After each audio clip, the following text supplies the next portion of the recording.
It's been almost 1 year since a University of Minnesota student reported a sexual assault involving several Gopher football players.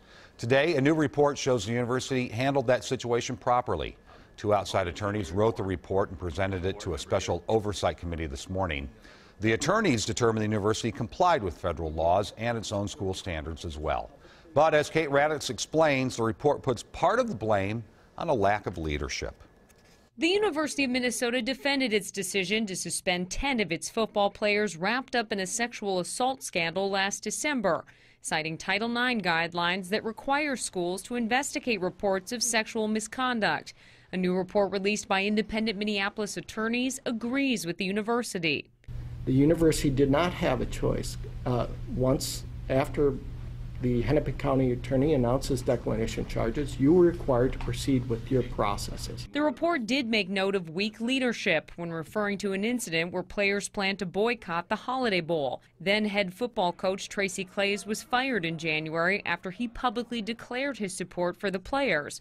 The report also cited third parties that may have contributed to the team's boycott plans in December. I can tell you that I wasn't that third party.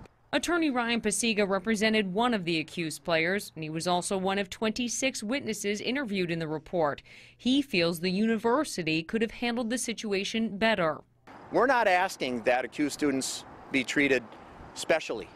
We just want them to be treated fairly. But investigators called the U's student conduct policies a model example for other schools in the Big Ten.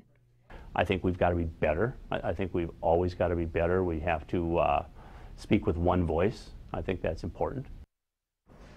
5 of the accused players were eventually suspended or expelled for sexual misconduct. The other 5 were cleared. If you'd like to read the full report that was released today, you can find that at WCCO.com/links. Kate, what about recommendations moving forward, things they should do differently? Did they talk about that? They did a little bit. One of the attorneys involved in this, John Marty, he said that it would be helpful in the future. They recommended that the University of Minnesota be more informative to students so that they know their rights. The Hennepin County Attorney's Office did not file criminal charges in this case, so Marty said it was important that the players and students know that the university still has the right and obligation to look into sexual assault allegations independent of what happens in a criminal case, which I think a lot of people were confused about. Well, they had such a cone of silence around everything that, it led to a lot of confusion. Yeah. For sure. All right. Thanks, Kate.